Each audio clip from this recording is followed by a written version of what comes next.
निलेश राणे, कोकणातले नेते, भाजपचे खासदार नारायण राणेंचे पुत्र, भाजपचे मंत्री नितेश राणेंचे भाऊ आणि शिवसेनेचे आमदार. स्वभावानं तापट, कधी काय करतील याचा काही नेम नाही. त्यांच्या या स्वभावाचा प्रत्यय बुधवारी महायुतीलाच आला. शिवसेनेचे आमदार निलेश राणे यांनी एक स्टिंग ऑपरेशन केलं.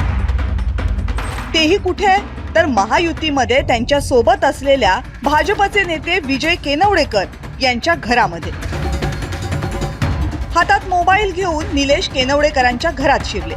तिथं ठेवलेली पैशांची बॅग अवघ्या महाराष्ट्राला दाखवली, तीही लाईव्ह.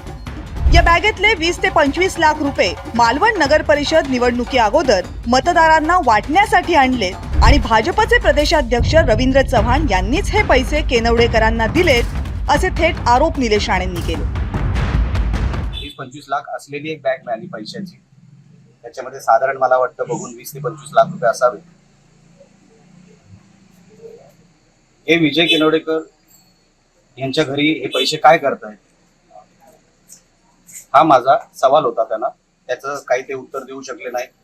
ते म्हणतात मी बिल्डर आहे, कोणी पैसे दिले असतील, सेलचे पैसे, ते आता त्यांना सगळं यंत्रणेला सांगावं लागेल. निलेश राणे यांचे हे आरोप भाजपनं फेटाळून लावले. पण ज्यांच्या घरात पैसे आहे त्यांनी पैसे का आणले, कुठनं आणले, कुठल्या व्यवहारातनं आणले, हे सर्व त्या ठिकाणी मला वाटतं पोलीस तपासतील. आणि त्यामुळं आज एकदम असं म्हणणं योग्य नाही की भाजपच्या कार्यकर्त्या घरात पैसे सापडले. ते पैसे आहे ठीक आहे, पण मला हे वाटतं की एखाद्याच्या घरात जाऊन अशा पद्धतीचं स्टिंग ऑपरेशन करणे, कुणाच्या बेडरूममध्ये जाऊन स्टिंग ऑपरेशन करणे, हे सुद्धा त्या ठिकाणी तो त्यांचा काय केलं मला माहिती नाही, पण कुणाच्या घरात जाण्याचा अधिकार आहे का, कुणाच्या त्या ठिकाणी बेडरूममध्ये जाण्याचा अधिकार आहे का, हे जरा बघावं लागेल. निलेश राणेंच्या या स्टिंग ऑपरेशन नंतर भाजपचे आमदार नितेश राणे यांनी केनवडेकर कुटुंबियांची भेट घेतली.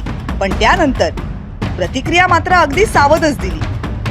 पूर्ण तक्रार कोणाकडे गेली आहे? राज्य निवडणूक आयोगाकडे गेली आहे. पोलीस चौकशी करतायत. म्हणून त्या याच्यामध्ये आम्ही कोणी हस्तक्षेप करणं हे मुळात चुकीचं आहे. पण मला एवढंच माहिती आहे की विजय केनवडेकरजींचा इकडून अशा पद्धती कुठली कृत्य होत नाही, एक. आणि दुसरं मी तुम्हाला मूळ सांगतो, भारतीय जनता पक्षाला अशा पद्धतीच्या निवडणुका लढवण्याची काही गरज नाही. निलेश राणेंचं हे स्टिंग ऑपरेशन म्हणजे महायुतीमध्ये जाहीर संघर्ष सुरू असल्याचं निदर्शकच आहे. त्यामुळे या मुद्द्यावरून सत्ताधाऱ्यांना टोले हाणण्याची संधी विरोधकांनी काही सोडली नाही.